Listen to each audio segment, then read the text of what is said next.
ಇನ್ನು ಕೊಟ್ಟ ಮಾತಿನ ಬಗ್ಗೆ ನಾವೆಲ್ಲ ಒಪ್ಕೊಂಡಿದ್ದೀವಿ ಅಂತ ಕೇಳಿದರೆ ಶಾಸಕರು. ಆದರೆ ಬಾಲಕೃಷ್ಣ ಕೇಳಿದಂಥ ಮಾತಿದು. ಟೈಮ್ ಬರಲಿ ಎಲ್ಲವನ್ನು ಹೇಳ್ತೀವಿ, ಈಗಲೇ ಯಾಕೆ ಅವಸರ ಮಾಡ್ತೀರಿ? ಕುತೂಹಲ ಹಾಗೇ ಇರಬೇಕು. ಸಮಯ ಬಂದಾಗ ವಿಷಯ ಗೊತ್ತಾಗಬೇಕು.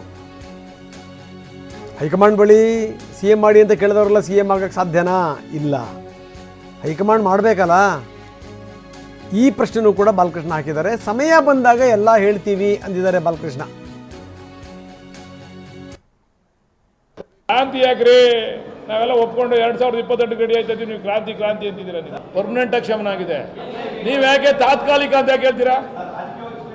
ತಾತ್ಕಾಲಿಕ ಅಂತ? ನೀವು ಪರ್ಮನೆಂಟ್ ಆಗಿ ಶಮನ ಆಗಿದೆ. ಯಾಕೆ ನಿಮ್ಮ ಹತ್ರ ಹೇಳ್ಬೇಕದಲ್ಲ? ನಾವು ಟೈಮ್ ಬಂದಾಗ ಹೇಳ್ತೀವಿ. ನಾವು ಏನು ಒಪ್ಕೊಂಡಿದ್ದೀವಿ ಅಂತ ಟೈಮ್ ಬಂದಾಗ ಹೇಳ್ತೀವಿ.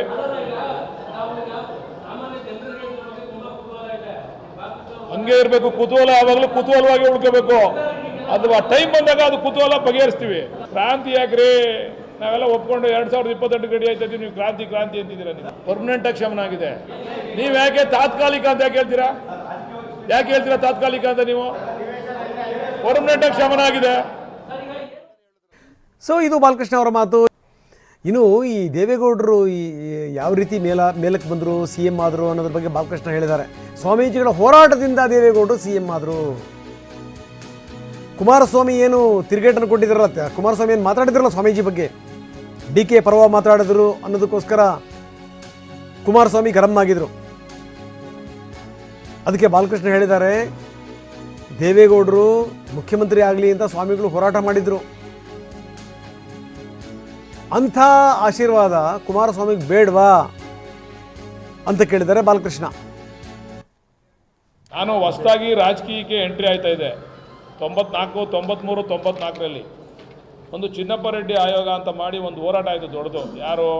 ನಮ್ಮ ಚುಂಚನಗಿರಿ ಶ್ರೀಗಳ ನೇತೃತ್ವದಲ್ಲಿ, ಬಾಲಗಂಗಾಧರ ಸ್ವಾಮೀಜಿಯವರ ನೇತೃತ್ವದಲ್ಲಿ ಒಂದು ಹೋರಾಟ ಆಯಿತು. ಈ ಹೋರಾಟ ಮಾಡಿದ್ದೆ ಸ್ವಾಮಿಗಳು ದೇವೇಗೌಡರು ಮುಖ್ಯಮಂತ್ರಿ ಆಗಲಿ ಅಂತ.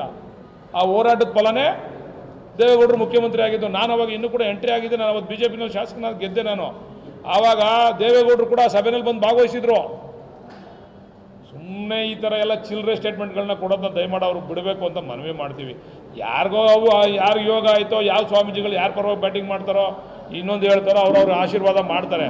ಇವ್ರಿಗೆ ಆಶೀರ್ವಾದ ಸ್ವಾಮೀಜಿಯವ್ರಿಗೆ ಬೇಡವಂಗಾರೆ? ಇವರು ಸ್ವಯಂ ಘೋಷಿತ ದೇವಮಾನವನ ಇವರು ಸ್ವಾಮೀಜಿಗಳಿಗೆ ಆಶೀರ್ವಾದ ಇಲ್ದಂಗೆ ಆಗ್ಬಿಡ್ತಾರಾ?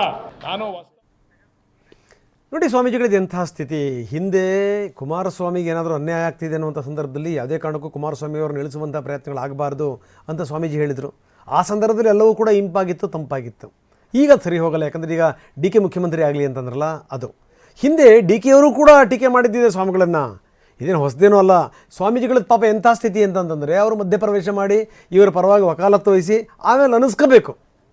ಯಾವ ಸಂದೇಶ ರವಾನಿಸ್ತೀರಿ ಸಮುದಾಯಕ್ಕೆ, ಸಮಾಜಕ್ಕೆ? ಸ್ವಾಮೀಜಿಗಳ ಬಗ್ಗೆ ಮಾತಾಡಿ, ಇಳಿಸಲದ್ದನ್ನೆಲ್ಲ ಹೇಳಿ ಮಾತಾಡಿ ಯಾವ ಸಂದೇಶ ರವಾನೆ ಮಾಡ್ತೀರಿ ರಾಜಕಾರಣಿಗಳು? ಎಲ್ಲ ರಾಜಕಾರಣಿಗಳಿಗೂ ಕೇಳ್ತಾ ಇದ್ದೀನಿ, ಕುಮಾರಸ್ವಾಮಿಯವರಿಗೆ, ಡಿ ಕೆ ಅವರಿಗೆ ಅಂತ ಅಲ್ಲ, ಎಲ್ಲರಿಗೂ ಕೂಡ ಬೇಕಾದಾಗೆಲ್ಲ ಬಳಸ್ಕೊಳ್ಳೋದು, ಬೇಡದಿದ್ದಾಗೆಲ್ಲ ಬಾಯಿ ಬಂದಂಗೆ ಬೈಯೋದು. ಇದು ಈ ನಿಮ್ಮ ಬೆಲೆಯನ್ನು ಕಡಿಮೆ ಮಾಡಿಬಿಡುತ್ತೆ ಸಮಾಜದಲ್ಲಿ. ಅದನ್ನು ಅರ್ಥ ಮಾಡ್ಕೋಬೇಕು.